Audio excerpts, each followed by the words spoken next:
Questo fine settimana a Vittorio Veneto torna il Festival Biblico, una nuova edizione con tantissimi appuntamenti. Sì, sono ben 14 appuntamenti che ci accompagneranno da venerdì 12 maggio a domenica 14 maggio, che ben esprimono lo spirito del festival di essere un festival culturale aperto alla contemporaneità a partire dalle Sacre Scritture. Dialoghi, passeggiate, meditazioni, spettacoli teatrali, musicali, incontri biblici, insomma un programma eterogeneo che cerca di rispondere a diversi pubblici per continuare a riflettere sul tema di Genesi 1:11.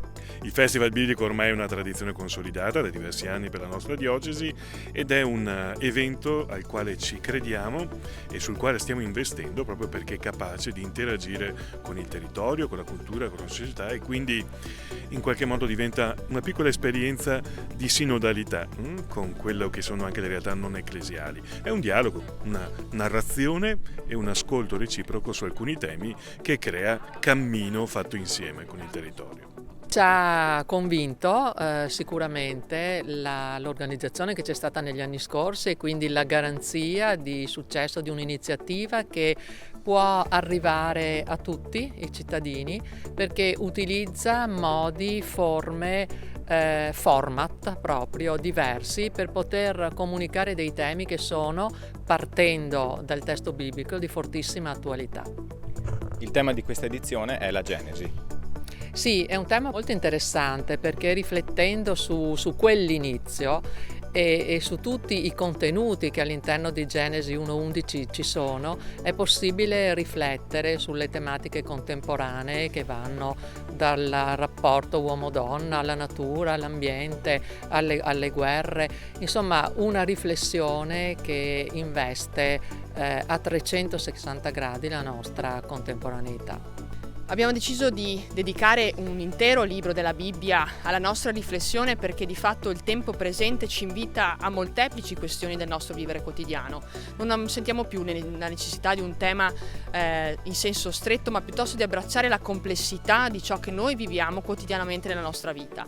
E Genesi 1:11 ci riporta al principio, all'origine, a questo senso di creare, di prendere in mano la nostra vita e di affrontare anche la complessità fatta di armonia, caos, di conflitti, del senso del riposo piuttosto che della comunicazione ma anche del linguaggio. La parola Genesi evoca davvero un sacco di suggestioni, di pensieri, di emozioni e di ragionamenti anche nella nostra testa e nel cuore di chiunque, anche di chi non sia credente o praticante. Mi veniva in mente che Genesi è il nome dato a moltissimi film, addirittura un fumetto manga, oppure viene citata continuamente anche in altre storie e narrazioni che non siano appunto quelle della Bibbia. Questo fa della parola Genesi, e in particolare di capitoli 1:11, un codice interpretativo della realtà e di tutto quello che ci circonda, ma soprattutto un codice interpretativo dell'esistenza dell'uomo in questo mondo. Per cui la scelta è caduta su Genesi nel momento in cui, anche dopo aver affrontato il libro dell'Apocalisse, si trattava di ripartire anche dopo un periodo abbastanza complicato come quello che abbiamo vissuto, e Genesi significa proprio questo, nascere, far nascere, generare. Quindi crediamo che siano i capitoli giusti per generare vita nuova, a cominciare proprio da quello che è stato vissuto negli ultimi anni.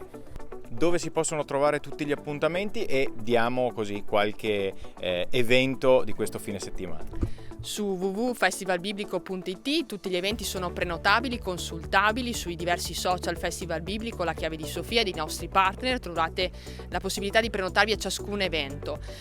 Segnalo lo spettacolo di danza integrato dell'8° giorno di venerdì 12 che vedrà protagonisti delle persone con della disabilità e dei ballerini professionisti sul tema dell'amore e delle relazioni ma anche della fraternità. Segnalo poi a tarda notte il sabato sera 13 maggio questa sperimentazione, un viaggio tra musica, luci e parole per entrare dentro in modalità di preghiera, di meditazione proprio in Genesi 1:11. Lo faremo con la musica elettronica dentro in cattedrale a tarda notte. A concludere lo spettacolo teatrale domenica 14 maggio Eva, Voci dall'Eden, una nuova produzione del Centro Teatrale da Ponte che rinnova con noi la collaborazione per il Festival Biblico. Tanti appuntamenti, perché venire a seguire il Festival Biblico a Vittorio Veneto. perché alla fine abbiamo bisogno di stare insieme, di sentirci insieme, soprattutto di non sentirci soli nella complessità di quello che noi viviamo ogni giorno. E l'arte, la musica, la riflessione, la filosofia, la letteratura possono aiutarci a sentirci in questo modo e soprattutto a tornare a condividere dal vivo insieme la nostra vita.